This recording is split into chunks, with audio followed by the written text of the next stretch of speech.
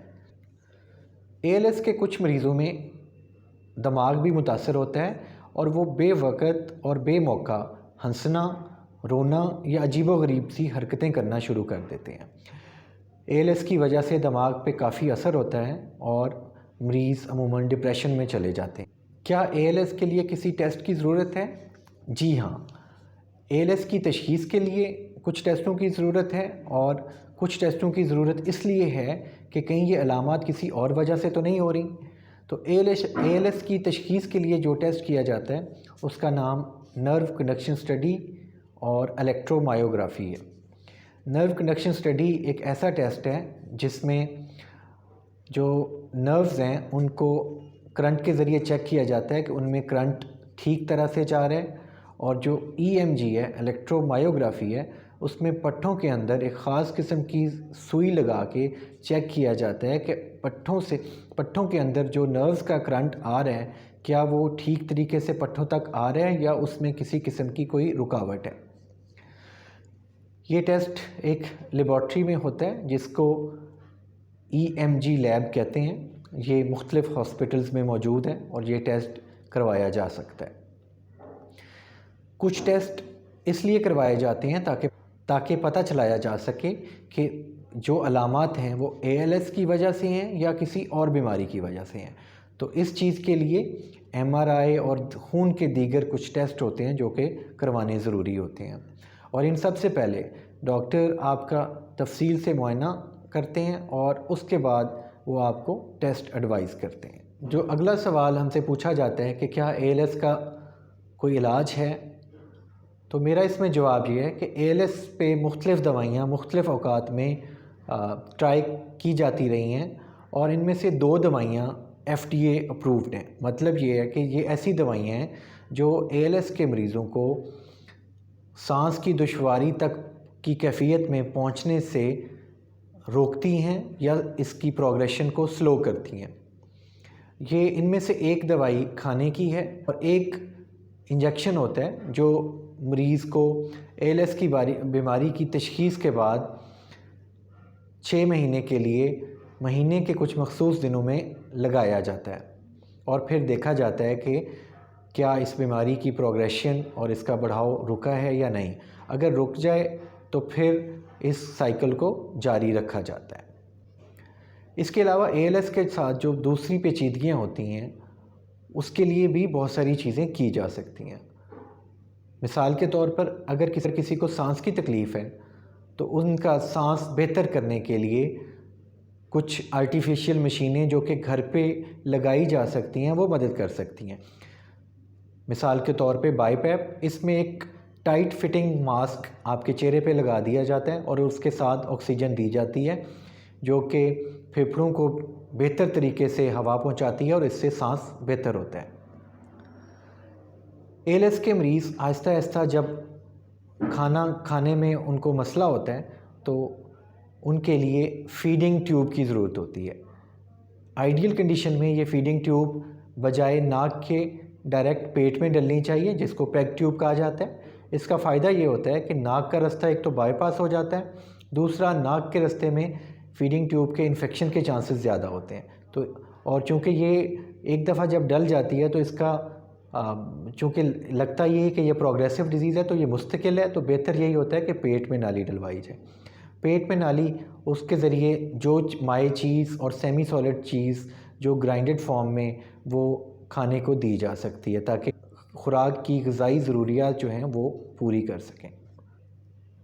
اسی طرح چونکہ ALS میں چلنے کا بھی مسئلہ ہوتا ہے تو شروع میں اسٹک یا واکنگ ایڈ وہ بھی مریض کی مدد کر سکتی ہے چلنے میں۔ اور اگر کسی کو ساتھ میں بولنے کا مسئلہ ہے تو اب کچھ کمپیوٹر ایسے آ گئے ہیں جو مریض کی آنکھوں کی حرکت اور ہاتھوں کے اشارے کو سمجھتے ہوئے اس کی بات کو ٹرانسلیٹ کرتے ہیں اور جو مریض کہنا چاہتا ہے اس کو وہ بولتے ہیں۔ تو یہ گیجٹس ہم امید کرتے ہیں کہ انشاءاللہ چند ہی سالوں میں یہ ہمارے یہاں اویلیبل ہو جائیں۔ تو آج کا میسیج یہ ہے کہ ALS اگر کسی کو خدا نخواستہ ہو جاتا ہے تو مایوسی نہیں کرنی ہے، آپ نے پازیٹیو رہنا ہے، اور ALS کے ساتھ جو جڑی ہوئی علامات ہیں ان کا خوب ڈٹ کے علاج کرنا ہے، ان کا خوب ڈٹ کے مقابلہ کرنا ہے تاکہ آپ کی زندگی بہتر رہے۔ آپ کا بہت شکریہ۔ اگر کوئی سوالات ہوں تو آپ نیچے کمنٹس میں مینشن کر سکتے ہیں۔ آپ